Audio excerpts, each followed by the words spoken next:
कैसे हैं भाई लोग? एकदम मस्त है ना। आज तुम लोग ये सोच रहे होगे सौरभ भैया स्क्रीन पर आए हैं तो वो ये सोचकर आए होंगे, ये बताने आए होंगे कि इंजीनियरिंग कैसे करें, क्योंकि रोड मैप पीछे दिखाई दे रहा है, या मैथ्स कैसे पढ़ें। भाई ना मैं आपको ये बताने आया हूँ कि इंजीनियरिंग कैसे करें, ना मैथ्स के बारे में कुछ बताने आया हूँ। मैं आपको बात बताने आया हूँ जो आपके दीदी भैया ने, जहाँ आप 10th में पढ़ते हैं, उन्होंने डेफिनेटली बता दिया होगा कि साइंस लेनी चाहिए क्योंकि वो 11th में साइंस पढ़ाते हैं, या कॉमर्स लेनी चाहिए क्योंकि वो 11th में कॉमर्स पढ़ाते हैं, या फिर ह्यूमैनिटी बताते हैं। लेकिन भाई बात यहाँ पर ये आती है, क्या दीदी भैया जो पढ़ाते हैं या मैं जो पढ़ाता हूँ आपको वो करना चाहिए? नहीं, बिल्कुल नहीं। आपको वो करना चाहिए जो आपके लिए सही है, आपके इंटरेस्ट में है और आपके करियर गोल में है। तो ये सारी बातें आपको कैसे पता चलेंगी? जब आपका लॉजिकल ब्रेन स्ट्रॉन्ग होगा। और इस वीडियो के दौरान मैं आपको बताऊंगा कि आप अपने लॉजिकल थिंकिंग से कैसे डिसाइड करें कि आपको कौन से स्ट्रीम चूज करनी है और कौन से नहीं करनी है। तो चलिए स्टार्ट करते हैं। तो आपके मन में सवाल आ रहा होगा कि सर माइंडसेट कैसे डेवलप करें। तुम्हारा भाई खड़ा है ना, एक एक पॉइंट बताऊंगा और आपको उन्हीं पॉइंट्स को फॉलो करना है और आप अपना माइंडसेट डेवलप कर पाएंगे। जैसे आपके सामने यहाँ पे दिख रहा है relax and recharge. Sir relax और रिचार्ज कैसे? मैंने कहा सबसे पहला काम, 10th का एग्जाम खत्म होते ही फटाफट से निकल जाओ एक शॉर्ट ब्रेक पर। मेरी जान, आपको क्या करना है, एक शॉर्ट ब्रेक लेना है और उसमें सब भूलकर मजे करने हैं, पूरी मौज मस्ती करने हैं अपने भाई बहनों के साथ या अपने दोस्तों के साथ। ये तो हो गया आपका रिलैक्स। अब बात करते हैं रिचार्ज की। सर रिचार्ज कैसे होंगे? तो मेरे दोस्त याद कर वो सपना। क्या याद करना है? वो सपना याद करना है जो तूने बचपन में देखा था कि तुझे एक्स बनना है, वाई बनना है, जेड बनना है या फिर ए बनना है। यही सपना तुझे रिचार्ज करेगा कि भाई छुट जाना है यहां से वापस जाने के बाद और 4 डालना है अपने सपने के लिए। दोस्त सवाल खड़ा होता है कि भाई साहब स्ट्रीम कौन सी चूज करें? मैं छुट्टी बना के तो आ गया, एनर्जाइज होके आ गया, लेकिन स्ट्रीम कौन सी चूज करूं? क्योंकि स्कूल वाला भी पूछेगा, घर वाले भी पूछेंगे, पड़ोसी भी पूछेंगे और मेरा दोस्त भी कह रहा होगा कि मैं तो साइंस में जाने वाला हूं, मैं आर्ट्स लेने वाला हूं और मैं कॉमर्स लेने वाला हूं। लेकिन भाई तू क्या लेगा? कैसे डिसाइड करेगा? मैं बताऊंगा उसके चूज करने के 2 आसान तरीके। पहला तरीका, या तो आपने अपना गोल डिसाइड कर रखा हो, भाई बिल्कुल पूरी तरीके से डिसाइडेड है आपका गोल। अगर डिसाइडेड नहीं है तो आपका इंटरेस्ट डिसाइडेड होना चाहिए। कोई ना कोई एक चीज डिसाइडेड होनी चाहिए, यानी कि ये इस पर डिपेंड करेगा और ये इस पर डिपेंड करेगा। ये है पहला तरीका। आप फटाफट से अपने इंटरेस्ट के हिसाब से, गोल के हिसाब से स्ट्रीम चूज कर सकते हैं। और दूसरा तरीका है कि आप फटाफट से उठिए बड़े अच्छे से अच्छे बच्चों की तरह और उसके पास जाइए जो वो गोल अचीव कर चुका हो। आपके पड़ोस में ऐसे दीदी, ऐसे भैया, आपके रिलेटिव्स होंगे जो कुछ ना कुछ गोल अचीव लाइफ में कर चुके होंगे, उनके पास जाना है। वो आपको उस गोल के पॉजिटिव, नेगेटिव, ड्रॉबैक सब कुछ आपके सामने खोल के रख देंगे और आप सही माइंडसेट के साथ डिसाइड कर पाएंगे कि क्या स्ट्रीम चूज करनी है और क्या नहीं करनी है। और अगर आपके पास इनमें से कोई नहीं है, अचीवर टाइप का बंदा, ऐसा होगा, आप में से बहुत सारे होंगे, आप लोगों में से बहुत सारे लोग मिडिल क्लास फैमिली से हैं,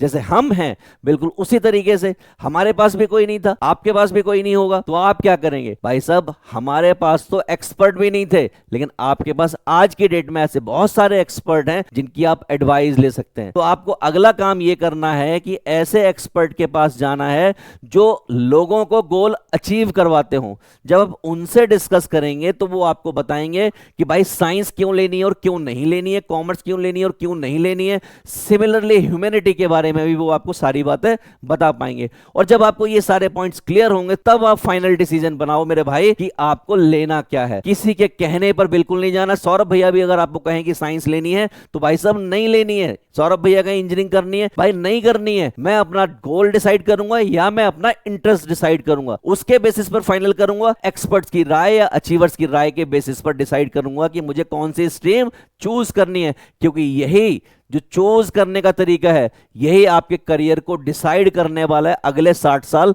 आपकी लाइफ में क्या होगा। तो मेरे भाई बात आती है career goals and future planning करें किस तरीके से। वो तो आप अपना कर लोगे, फ्यूचर प्लानिंग, करियर गोल्स भी डिसाइड कर लोगे, लेकिन मैं आपको एक ब्रीफ लाइन देना चाहता हूं जिससे आपको एक बेसिक आइडिया लग जाए मेरे भाई कि भाई होना क्या है, किस तरीके से होना होता है, ताकि जब आप किसी एक्सपर्ट के सामने बैठो, अचीवर के सामने बैठो, तो आप बिल्कुल डम्ब नजर ना आओ, आपको बहुत कुछ पता हो कि भाई सामने वाला अगर बता रहा है तो सही बता रहा है या गलत बता रहा है। और ये कब होगा? जब मैं आपको कुछ चीजें पहले से बता दूंगा। तो अगर आप साइंस लेने वाले हैं तो साइंस लेके क्या करेंगे? तो भाई साइंस लेके पहला काम ये हो सकता है कि आप इंजीनियरिंग करें।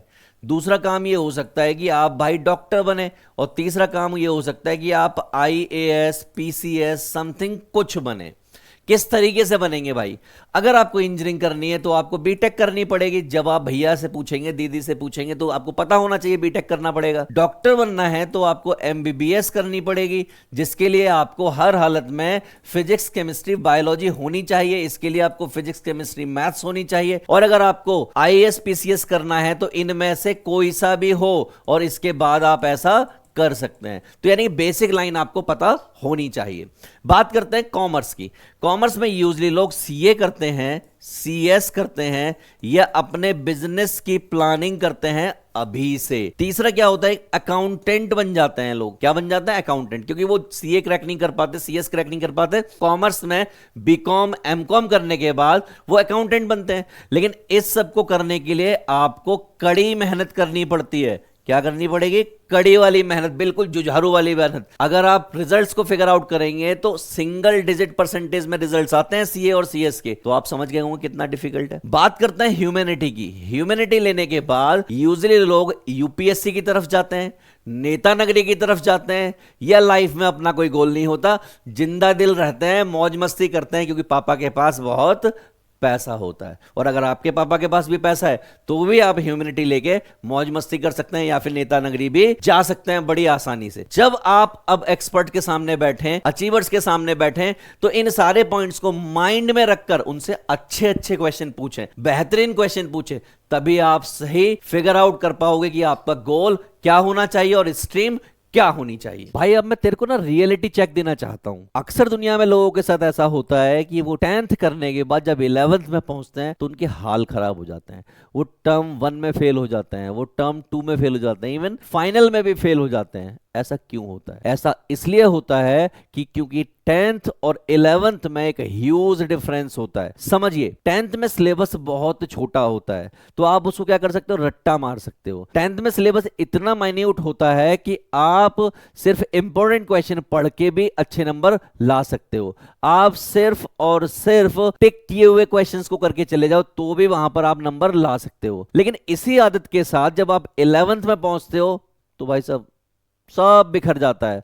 ताश के पत्तों की तरह आप बिखर जाते हो, आपको समझ नहीं आता कि क्या करें। अब आपको लग रहा होगा सर आप ये बात हमें क्यों बता रहे हो, हमारे साथ तो ऐसा होगा नहीं। भाई तेरे साथ भी होगा है। हर एक बच्चे के साथ होता है जो 10th से 11th में जाता है और अपने पढ़ने के तरीके को नहीं बदलता है, क्योंकि 10th में रट्टा मार चलता है। सुना है ना गाना, रट्टा मार। लेकिन जब हम 11th में पहुंचते हैं तो वहां पर आपके पास साइंस हो, आर्ट्स हो या फिर कॉमर्स हो, हर सब्जेक्ट को कॉन्सेप्चुअली सिर्फ समझना नहीं होता है, उसका एनालिटिकल डिस्क्रिप्शन भी करना होता है और प्रैक्टिकल अप्रोच भी आपको वहां पर लगानी पड़ती है, क्योंकि 10th में हम प्रैक्टिकल अप्रोच सीख कर नहीं आए हुए होते हैं। तो यहां पर हमें हर वो चीज करनी पड़ेगी जिससे हमारे कॉन्सेप्ट क्लियर रहे। कॉन्सेप्ट क्लियरिटी अपने आप में एक बवाल होता है। तो सर आप हमें क्या एडवाइस करोगे कि अभी से हम क्या करें कि कॉन्सेप्ट क्लियरिटी हो जाए? भाई मैं तुझे एक गजब की चीज बताने वाला हूं अगली स्लाइड पर, जहां तुझे यकीन होगा कि अगर उन चीजों को करके जाएगा पहले से तो 11th में तुझे दर्द बहुत कम होगा। अदरवाइज दर्द बेटा इतना ज्यादा होने वाला है,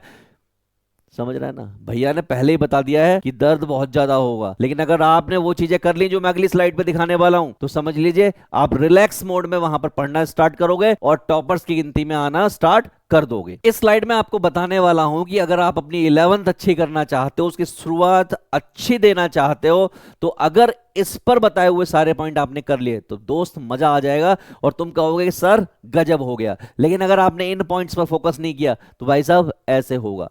तो चलो आओ सीखते हैं। अगर बात मैथ्स की करूं, क्योंकि आपके पास अब फ्री टाइम होने वाला है एग्जाम देने के बाद, तो सबसे पहले आप क्वाड्रेटिक इक्वेशन जैसे चैप्टर को फिर से उठाएं और फिर से करें, उसके सारे इंपॉर्टेंट कॉन्सेप्ट्स को समझें। दूसरा, ट्रिग्नोमेट्री नाम की जो चीज होती है उसको फिर से करें, बिल्कुल भी उसको लूज ना लें, क्योंकि पूरे 11th में ट्रिग्नोमेट्री मिलने वाली है अगर आपने कॉमर्स या साइंस ली तो। इसके अलावा हाइट एंड डिस्टेंस नाम का एक चैप्टर होता है, गजब का चैप्टर होता है, इसके बिना भी आगे की पढ़ाई नहीं होने वाली है। और बात करते हैं कोऑर्डिनेट ज्योमेट्री की, जहां पर आपको एरिया निकालना सिखाया जाएगा, सेक्शन फॉर्मूला सिखाया जाएगा। इस तरह की सारी चीजें 11th में फिर से आने वाली हैं। अगर आप साइंस लेने वाले हैं तो वहां तो भाई बवाल करके आने वाली है। तो ये सारी चीजें आप अभी से तैयार कर लीजिए, दोबारा से पढ़ डालिए, ताकि जब आप 11th में बैठे तो मजबूती के साथ बैठे। अब मैं बात करता हूं आपसे फिजिक्स की। सर फिजिक्स में क्या पढ़े, अगर आप बता ही रहे हो तो। मैंने कहा मोशन नाम का जो चैप्टर है उसको भाई कर ले दोबारा से। सर मोशन ही करना है सिर्फ। मैंने कहा सुन सुन सुन मेरी बात सुन,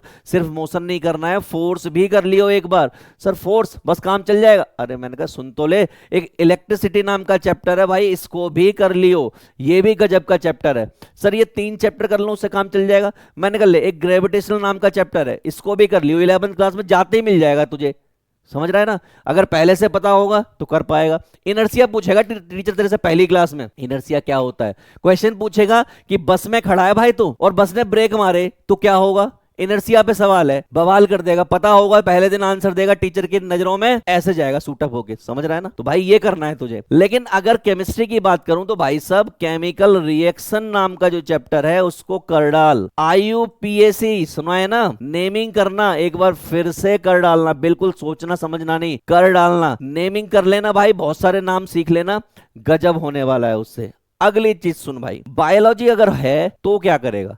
मैंने कहा सबसे पहला काम सिर्फ एक चैप्टर पढ़ लियो जिसको जेनेटिक्स कहते हैं। तुझे सबसे डिफिकल्ट चैप्टर यही लगता होगा, इसको करेगा बायोलॉजिकल अंडरस्टैंडिंग तुझे होने लगेगी, बाकी सारी चीजें तो कर जाएगा, मुझे अच्छे से मालूम है। समझ गया ना मेरी बात को। चलिए अब मैं तुम्हें ले चलता हूं अगले सब्जेक्ट पर। अगला सब्जेक्ट क्या है, यहां आइए, इकोनॉमिक्स। सिर्फ एक चीज समझनी है जिसे कहते हैं सप्लाई एंड डिमांड। अगर तुम सप्लाई एंड डिमांड के कॉन्सेप्ट को सीख गए, समझ गए, तो आप समझ लीजिए इकोनॉमिक्स आ गई। आपको सीखना है जीडीपी। भाई सब जीडीपी क्या होती है, हमारे मोदी जी कहते रहते ना 5 ट्रिलियन जीडीपी। भाई बस इतना सीख के जाना है, इसके अलावा कुछ और नहीं करना है। अकाउंट्स में सर क्या सीखूं, मैंने कहा बहुत डिफिकल्ट काम है। अपने आसपास किसी दीदी भैया अंकल को ढूंढना है और उनके साथ आपको 1 वीक बिताना है। मैं कोई पढ़ने की बात नहीं करूंगा यहां पर, 1 वीक बिताना है और उस वीक में आपको प्रॉफिट एंड लॉस स्टेटमेंट पढ़नी सीखनी है। बस कोई सब्जेक्ट नहीं पढ़ना, इनके साथ टाइम गुजारना है और प्रॉफिट एंड लॉस स्टेटमेंट कैसे पढ़ते हैं ये सीख लेना, ताकि 11th में जब आपको ये मिले तो आप कर पाओ। बाकी बच्चे मुंह देखते रह जाएंगे, और अगर आप करके गए होगे फटाफट फटाफट स्टेटमेंट पढ़ डालोगे आप। अगली बात करते हैं भाई हिस्ट्री और पॉलिटिकल साइंस की। कुछ नहीं करना है भाई, तुम लोगों को कुछ नहीं करना है, सिर्फ ये देखना है कि डेट्स कैसे याद करनी है। समझ रहे हो, हमारे देश में क्या क्या चल रहा है, जो अभी प्रेजेंटली चल रहा है पॉलिटिक्स में, आपको सिर्फ वो देखना है। मतलब करना कुछ नहीं है, सिर्फ ये देखना है मोदी जी कहां गए, मोदी जी कहां से आए, केजरीवाल जी हारे जीते, भाई किसके साथ क्या हुआ, राहुल गांधी ने क्या किया। सिर्फ इतना अंडरस्टैंड अगर आप कर लोगे और आपको इंटरेस्ट आने लगा सब्जेक्ट में, तो आप बिल्कुल सही चीज चूज करके गए हो, बेहतरीन होने वाला है। तो ये सारी बातें जो मैंने आपको बताई, सिर्फ इतनी बातों पे फोकस करोगे तो 11th बहुत सुख भरी होने वाली है। अब मैं आपसे बात करने वाला हूं मेरे दोस्त time management and study plan. इसको लेके यूट्यूब पर हजारों वीडियो पड़े हुए हैं, बहुत सारे भैयाओं ने, दीदियों ने और सर लोगों ने बहुत सारे वीडियो बना के ऑलरेडी डाल रखे हैं। लेकिन मैं वैसी कोई बात नहीं करने वाला कि भाई इतने इतने दिन इतना इतना पढ़ना है, इतने दिन इतना इतना करना है। मैं ऐसा कोई बात नहीं करने वाला। मैं आपको सिर्फ 3 बातें करूंगा और 3 बात में ये वाली स्लाइड खत्म कर दूंगा। पहली बात, आपको अपने टाइम को 3 पार्ट में डिवाइड करना है। कितने पार्ट में, सिर्फ 3 पार्ट में। और पहला पार्ट जो होगा वो बड़ा वाला होगा, सबसे बड़ा पार्ट। और ये बड़ा वाला जो पार्ट होने वाला है, इसमें आपको प्ले करना है। प्ले मतलब गेम खेलना है, यानी कि आपको मौज मस्ती करनी है, आपको एंजॉय करना है। ये आपके टाइम का पहला पार्ट है। दूसरा पार्ट मैं आपके टाइम का बना रहा हूं यहां पर, और वो है मोबाइल फोन यूज करने का। क्योंकि मानोगे तो हो नहीं भाई, मैं कितना भी कह लूं, तुम्हारे सौरभ भैया तुम्हें कितना भी कहें, लेकिन मानोगे तो हो नहीं, क्योंकि मोबाइल आज की डेट में आपकी जरूरत बन गया है। भाई उसका मैसेज आया होगा, वो पढ़ना है, पढ़ना पड़ेगा ना। रिप्लाई नहीं किया तो नाराज हो जाएगा या हो जाएगी, तो वो भी कंसीडर करना पड़ता है। बड़ी सीरियस समस्या है भाई, वो न्यूक्लियर बार की तरह समस्या है, वो रसिया और यूक्रेन की तरह समस्या है। तो वो मैं आपको नहीं कहूंगा कि आप अवॉइड करें, आप करें उसको, लेकिन मोबाइल के लिए इतना टाइम होना चाहिए। और तीसरा टाइम जो होना चाहिए वो होना चाहिए स्टडी के लिए, यानी पढ़ने के लिए। अब आपके मन में सवाल आ रहा होगा कि भैया आपने ये 3 बॉक्स अलग अलग साइज के क्यों बनाए हैं। तो मैं आपसे कहना चाहता हूं इस काम के लिए आप मैक्सिमम टाइम रखें, इसके लिए आप मीडियोकर टाइम रखें, और इसके लिए सबसे कम स्मॉल पार्ट ऑफ टाइम रखें। तो सर इससे कैसे होगा, दुनिया तो ये कह रही है पढ़ना सबसे ज्यादा है। ये तो बिल्कुल कम यूज करना है। आपके मन में सवाल आ रहा होगा भैया आप तो बिल्कुल दुनिया से उल्टा बता रहे हो, दुनिया तो ये कहती है कि स्टडी वाला टाइम सबसे ज्यादा होना चाहिए, मोबाइल वाला बिल्कुल कम होना चाहिए, और फिर खेलने वाला खेलो खेलो मत खेलो कोई बात नहीं, ऐसा कुछ कह रही है। मैंने कहा हाँ मेरे भाई, दुनिया तुझे अलग तरीके से बता रही है, मैं तुझे रियलिटी चेक दे रहा हूं कि तुझे सबसे ज्यादा खेलना है, दूसरे नंबर पे मोबाइल इस्तेमाल करना है, तीसरे नंबर पे स्टडी करनी है। तो क्या भैया इतना पढ़ने से मेरा सिलेक्शन हो जाएगा? बिल्कुल होगा तेरा सिलेक्शन, लेकिन मेरी ये आखिरी बात जो मैं बोलने जा रहा हूं, ऐड करने जा रहा हूं, इसको ध्यान से समझ। टाइम कम भले से ही दे दे इसको, लेकिन ये कंसिस्टेंट होना चाहिए। क्या होना चाहिए? कंसिस्टेंट। बस तेरे सिलेक्शन की गारंटी इस कंसिस्टेंट वर्ड में छुपी हुई है। टाइम चाहे इतना दे इतना दे इतना दे, लेकिन अगर कंसिस्टेंसी नहीं है तो इतना ही टाइम क्यों ना दे दे स्टडी को, सिलेक्शन नहीं होता, सक्सेस नहीं मिलती। आप जो भी कर रहे हो अगर कंसिस्टेंसी से करोगे तो डेफिनेटली सिलेक्शन मिलता है, डेफिनेटली सक्सेस मिलती है। चाहे वो बात आपकी पढ़ाई की हो, चाहे वो आपके सोशल मीडिया की हो, चाहे वो यूट्यूब क्रिएट करने की हो, चाहे वो कंटेंट क्रिएट करने की हो बात, चाहे नेता नगरी में प्रधानमंत्री बनने की हो, मुख्यमंत्री बनने की हो, लाइफ में सक्सेसफुल बनने की हो, हर जगह कंसिस्टेंसी काम आती है। तो मिनिमम टाइम देकर आप यहां से इसके साथ मैक्सिमम आउटपुट निकाल सकते हो। कंडीशन क्या है भाई? कंडीशन सिर्फ ये की है कि मिनिमम टाइम भाई दे दिया, मैक्सिमम आउटपुट। लेकिन इसके जो सब्स्टिट्यूट हैं, जो कंस्टिट्यूएंट्स हैं, वो क्या है कि भाई कंसिस्टेंसी होनी ही चाहिए। अगर ये नहीं है तो आपका कुछ भी नहीं हो सकता। समझ गया ना बात को? तो कोई अगर स्टडी प्लान दे रहा है तो उसको अब ये वाला स्टडी प्लान दे दियो कि इतना कर लिया तो सिलेक्शन पक्का हो गया। एक बेहतरीन सवाल जो हर साल मेरे सामने आता है, आपके माइंड में भी आता होगा मेरे भाई, हर किसी के माइंड में आता है, कोचिंग वर्सेस सेल्फ स्टडी। क्या सेल्फ स्टडी से सिलेक्शन होते हैं? और यूजली हर कोचिंग इंस्टीट्यूट वाले का है, हर टीचर का आंसर होता है कि भाई सिलेक्शन नहीं होते बिना कोचिंग के। अरे भाई कौन कहता है सिलेक्शन नहीं होते बिना कोचिंग के? बिना कोचिंग के भी सिलेक्शन होते हैं, और हर साल होते हैं। हर साल आप में से बहुत सारे बच्चे होते हैं जो सिलेक्शन लेते हैं, वो भी विदाउट कोचिंग, सिर्फ सेल्फ स्टडी से। आप में से भी ऐसे बहुत सारे बच्चे निकलेंगे जो सिलेक्शन लेंगे।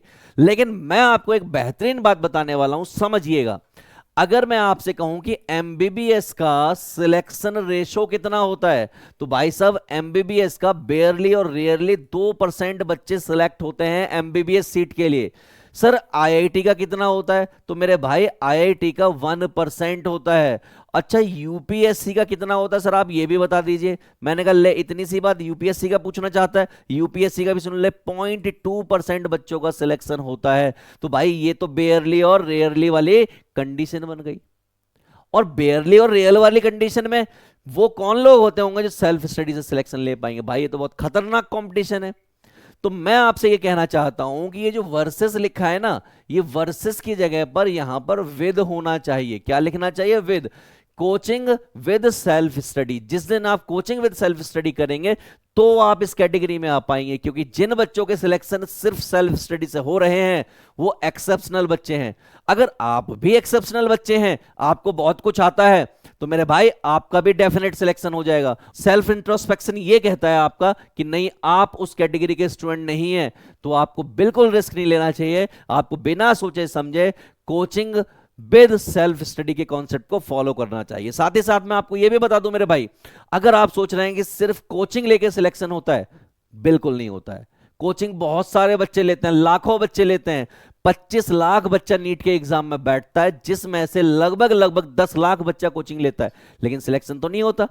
क्यों नहीं होता? क्योंकि उन्होंने सेल्फ स्टडी नहीं की होती है। तो ये पॉइंट बड़ा क्लियर होना चाहिए कि कोचिंग विद सेल्फ स्टडी करेंगे तो आप इस परसेंटेज में आएंगे, अदरवाइज आना बहुत रेयर और वेयर वाला केस होता है। ये जो आप स्टोरी देखते हो, आप जो यूट्यूब पर शॉर्ट वीडियो देखते हो कि समोसे वाले का बच्चा बना आईआईटीएन, अखबार फेंकने वाले का लड़का बना आईएएस, भाई सब कहानी उसकी कुछ और होती है, बैकएंड पर आपको दिखाई ये जाती है, बताई ये जाती है, ताकि आप भी उसी जुनून के साथ लग जाओ, क्योंकि उनका मकसद होता है आप भी लगो तो सही, राह तो मिल जाएगी। तो उम्मीद है कि आप लॉजिकल ब्रेन के साथ तैयारी स्टार्ट करेंगे और ऐसे क्वेश्चन को आप नहीं मानेंगे कि जहां पर सिर्फ सेल्फ स्टडी करके सिलेक्शन हो जाए, अगर आप एक्सेप्शनल स्टूडेंट नहीं है तो। भैया आप हमें क्या स्मार्ट टिप्स देने वाले हो स्टडी के लिए?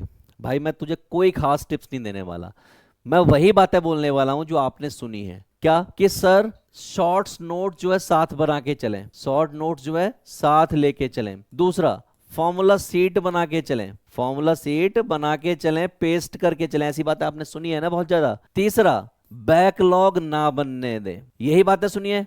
हाँ भाई यही बातें सुनिए।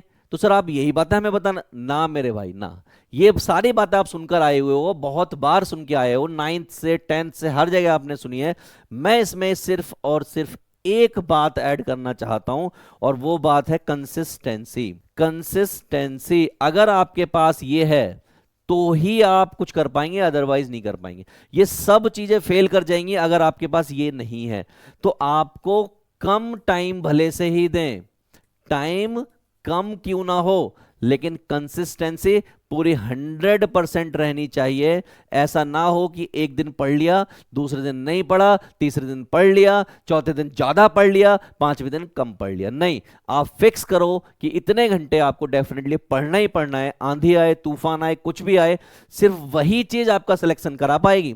अदरवाइज ये सारे काम तो हर बच्चा कर रहा है, 25 लाख बच्चा कर रहा है, इंजीनियरिंग का 13 लाख बच्चा कर रहा है, बेस्ट शॉर्ट नोट्स बना रहा है, फॉर्मूला सीट लगा रहा है, बैकलॉग लगा रहा है, नोट्स बना के अपने रूम में चिपका रहा है। ये सारे काम तो हर बच्चा कर रहा है। आपको अलग क्या करना है? कंसिस्टेंसी, जो हर बच्चा नहीं कर पाता, ये आपको करना है। आपका ये भाई आपको कराएगा, आपकी हेल्प करेगा। कंसिस्टेंसी कम टाइम के बाद भी सिलेक्शन देती है।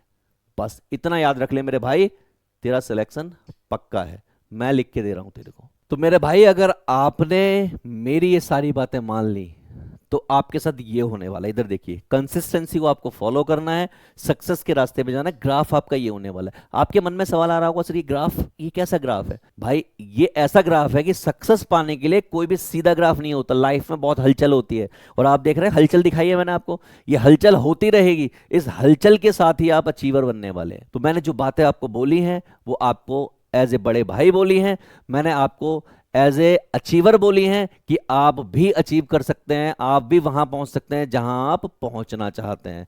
ये कोई डिफिकल्ट काम नहीं होता, ये कोई अनोखे लोगों का काम नहीं होता, ये आपके और मेरे जैसे लोगों का काम होता है। और अगर आप मिडिल क्लास फैमिली से हैं मेरे भाई, तो आपके माँ बाप का सपना सिर्फ और सिर्फ यही होता है कि मेरा बच्चा सक्सेसफुल बने। अपना पेट काट कर आपकी स्कूल की फीस भरते हैं, आपका अपना पेट काट कर कोचिंग की फीस भरते हैं, आपको मोबाइल फोन दिलाते हैं, आपको पसंद के कपड़े दिलाते हैं, शूज दिलाते हैं, और जो चीजें आपको चाहिए होती हैं वो दिलाते हैं, और जब चाहिए होती हैं तब दिलाते हैं। वो अपने लिए एक ढंग के जूते नहीं खरीदते, लेकिन आपके लिए जूते भी दिलाते हैं, सैंडल भी दिलाते हैं, और स्लीपर भी दिलाते हैं। समझ रहे हैं ना आप वो कितनी मेहनत करते हैं? इस मेहनत को वेस्ट नहीं होने देना है। और इस सक्सेस की जर्नी में तुम्हारे ये सौरभ भैया तुम्हारे साथ हैं। मुझे कांटेक्ट कीजिए, मुझे कमेंट कीजिए, मुझे बताइए आपके साथ क्या प्रॉब्लम है, मैं उस प्रॉब्लम का सॉल्यूशन देने की कोशिश करूंगा, लेकिन तुझे सक्सेसफुल बना के रहूंगा। ये मेरा मुद्दा है, ये मेरा एम है। तो इस एम के साथ मैं आपको गुड बाय कहता हूं। मैं मिलूंगा आपको नेक्स्ट वीडियो में, और आप कमेंट करते रहिए, आपकी जो भी प्रॉब्लम है उस प्रॉब्लम को लेके मैं आपके सामने हाजिर होऊंगा, पूरी तरीके से आपके साथ हूं। दिन रात ये मान के चलिए कि कोई दूर पर बैठा हुआ है जो आपकी हेल्प करने के लिए हर समय तैयार है। चलिए, ऑल द बेस्ट।